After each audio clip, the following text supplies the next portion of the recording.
एक ऐसा प्रश्न जो आपको भी कभी न कभी किसी ने जरूर किया होगा और इस प्रश्न का सही जवाब का तलाश आपको शायद आज भी है कि पहले मुर्गी आई या फिर अंडा। इस प्रश्न को सही तरह से समझने से पहले मैं कहना चाहता हूं कि अगर आप इसी तरह के टॉपिक पर वीडियो देखना पसंद करते हैं और चैनल सब्सक्राइब अभी तक नहीं किए हैं तो जाइए चैनल को फटाफट से सब्सक्राइब कर लीजिए। देखिए, प्रश्न जितना कॉमन है उतना ही इजी है इस क्वेश्चन का आंसर को समझना।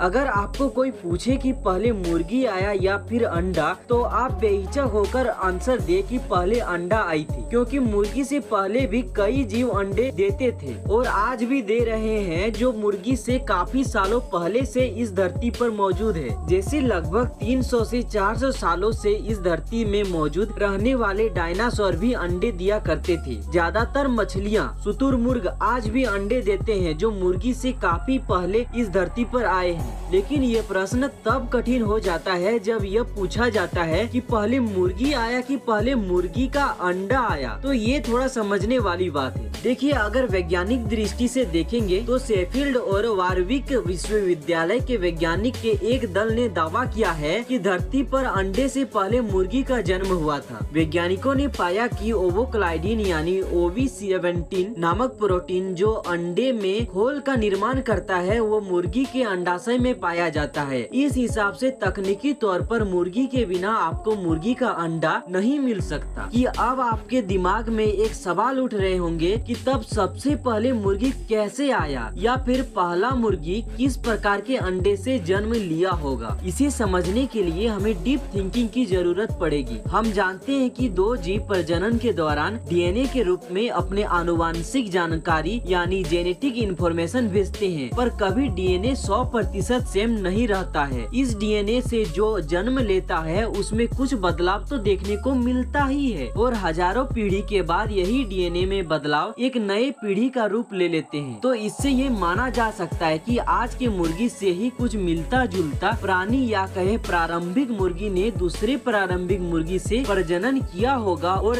उनके अंडे से पैदा हुए जीव के DNA में परिवर्तन आया होगा, जिससे पहली मुर्गी का जन्म हुआ होगा। देखिए, बदलते पीढ़ी में शायद दो चीजें हुए होंगे। पहली की कोई प्रारंभिक अंडे देने वाले जानवरों की वजह से प्रारंभिक मुर्गी का निर्माण हुआ होगा, जिसने प्रारंभिक मुर्गी के अंडे दिए। इसके कुछ अंडे के DNA में परिवर्तन आया, जिससे मुर्गी का निर्माण हुआ, जिसने मुर्गी के अंडे दिए। इस तरह वैज्ञानिक की बात बिल्कुल सही साबित होते हैं। यानी पहले मुर्गी आई, या फिर दूसरी प्रारंभिक मुर्गी ने मुर्गी को एक ऐसे अंडे में जन्म दिया जिसे हम मुर्गी का अंडा भी कह सकते हैं, क्योंकि प्रारंभिक मुर्गी के बाद अंडे से मुर्गी का जन्म कोई पीढ़ी में बदलाव नहीं कहा जा सकता। तो इससे साफ साफ सही नजर आता है कि एक मुर्गी का जन्म अंडे से हुई और वह अंडे के बाद आई। तो आज का विनर अंडा ही रहा। थैंक यू दोस्तों।